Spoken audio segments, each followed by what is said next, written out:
with Boys of Toman. Everyone says something different.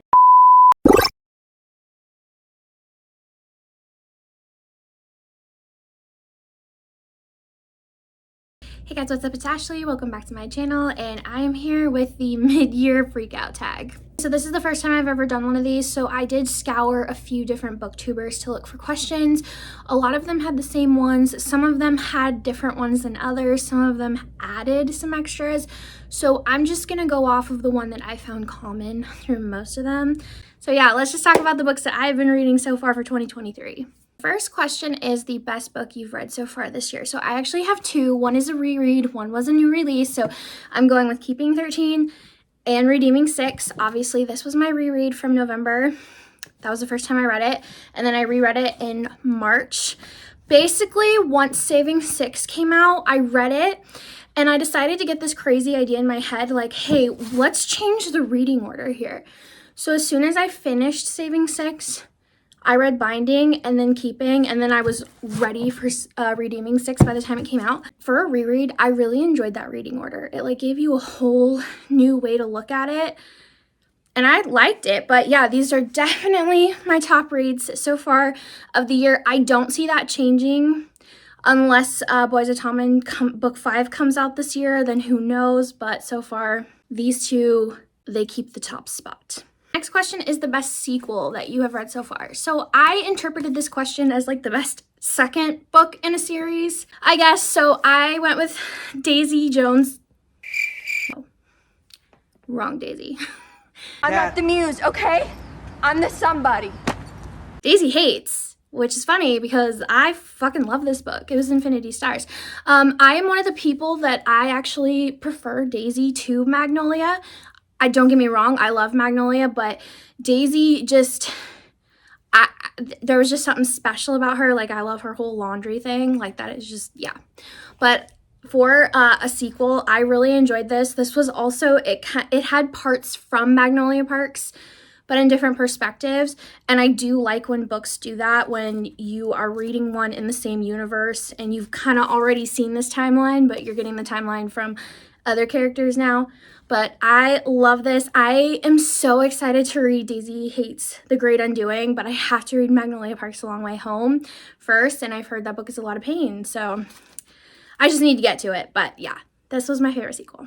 Okay, question 3 is a new release that you have not read yet. I'm gonna go with Love Theoretically. This is Ali Hazelwood's new book. I have really enjoyed her other two ones. I haven't read the novellas yet just because I heard a lot of people said they were very repetitive and similar. But this one I really want to read. I love academic rivals to lovers, and I really can't find any good ones. And Ali Hazelwood just hits the mark every single time. So that's what I'm going to go with for that. The next question is a new release for the second half of the year that you are most excited for. And I'm going to go with Boys of Toman. Everyone says something different. It's kind of like the whole Reasoned versus Ryzan debate. I'm sticking with Toman. I might be wrong, but that's okay. So as I've said a lot of times, I do follow Chloe Walsh's Facebook group page, and she's very active there. And from what I've been seeing, I'm pretty positive we are going to get book 5 this year. And so obviously that is going to be my most anticipated release. I don't even know who the book is about yet. From the teasers, I'm really thinking Claire and Gibbsy, which is what everybody wants. I love Claire and Gibbsy. Personally, next, I would like Huey and Lizzie just based off what we got in Redeeming 6. But you know what? I'm going to get what Chloe gives me, okay? So, Boys of Toman, number 5. Next question was your biggest surprise read. And for me, that means like, you know, I'm going to try this book. It might be okay, but then you come out of it going, wow, that was amazing. I did not expect to like that so much. So I actually just read this one a week ago, and I will be talking about it quite a bit in upcoming videos, but it is A Song of Sin and Salvation, and it is by L.H. Blake. This is a new release. Like, it just came out the first week of June. It is an 80s romance, and it is so good. I won't talk too much about it, but I will say it's going to pull at your heartstrings. It's got a lot going to it. Basically, our female main character, she comes from a very overly religious, culty type family, and her parents control every aspect of her life, what she eats. Her mom makes her clothes so that she purposely stays thinner. They have her husband picked out. Everything she does is just like the word of God.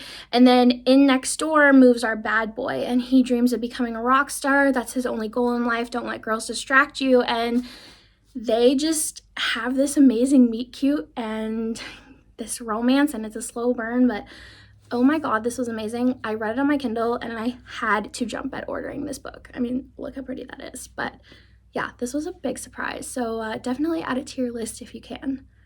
Okay, then we have your biggest disappointment.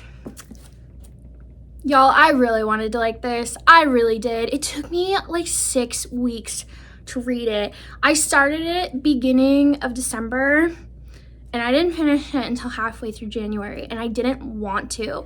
But because I had ordered the physical copy, I was forcing myself to finish because I was an idiot and started tabbing this thing. Okay, so I will say, this book has now caused me to change the way that I annotate.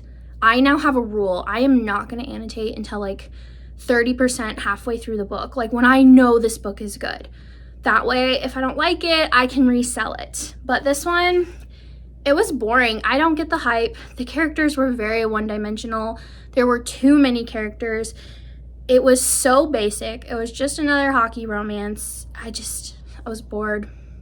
So if you like it, good for you. It just did not do it for me. Next question is your favorite new author or newer to you, and easy for me, I'm going with Chloe Walsh.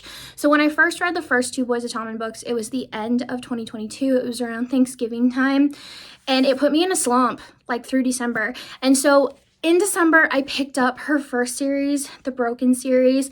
I have the original covers back here on my shelf. I'm just not going to grab them right now.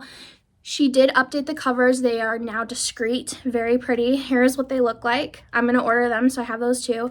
This series is very addicting. And then after that, Saving Six came out. I did my whole Boys of Tommen reread. And then after I did that, I needed more. So then I went to Carter Kids, which this is the first book in the Carter Kids. This is Treacherous. It's a boxing romance. And this is the next generation of Carter Kids. Very dramatic, very good. Books 5 and 6 are just like God tier to me. And then after that, I read the Pocket series by her, and this was romantic suspense, very different from anything I've read by her. Loved that one as well, binged that all in a weekend. And then literally just this morning, I finished Endgame. This is the first book in the Ocean Bay series, and this is her I think this might be her only standalone, I believe, where the couple is wrapped up in just one book. The other two books in the Ocean Bay series follow another couple, but here they are. And they're both really tiny, but obviously I've been writing Chloe checks here, okay? Her books are so good.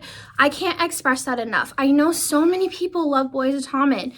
They're so popular right now, but I'm telling you, while you are waiting for the next book, please go back and look at some of her other series, because the way we all love the Boys of Tommen characters and her writing and how easily we get attached to them, you get attached to her other characters too. So try some Chloe Walsh if you love Boys of Tommen.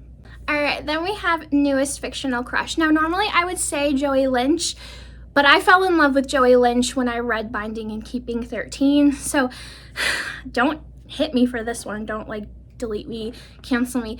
I'm going with Draco Malfoy. So I am a Harry Potter girly, okay? I've loved it my entire life. It was the first major books I read when I was little, but I've never touched Hermione fanfic until I read Manacled.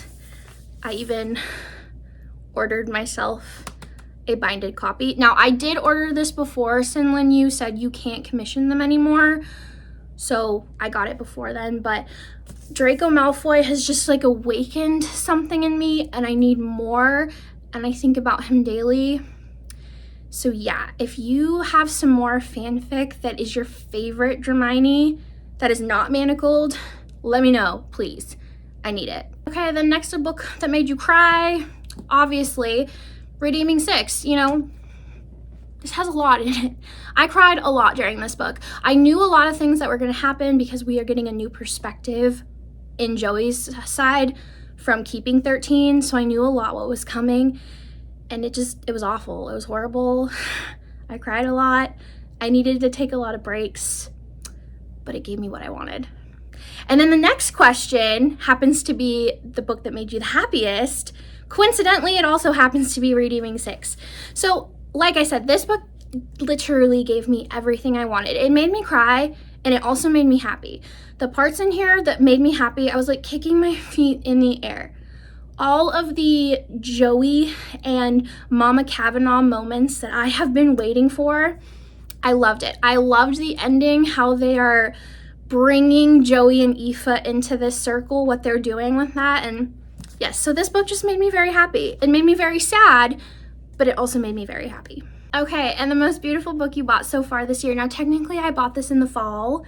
Everybody did, but we didn't get them until May, so I'm going to include them in this. And that is my Fairy Loot Crescent City editions. These are the cases. I'll take them out of there so you guys can see, but I'm obsessed. All right, so there is House of Earth and Blood. Look at those pages. And then House of Sky and Breath.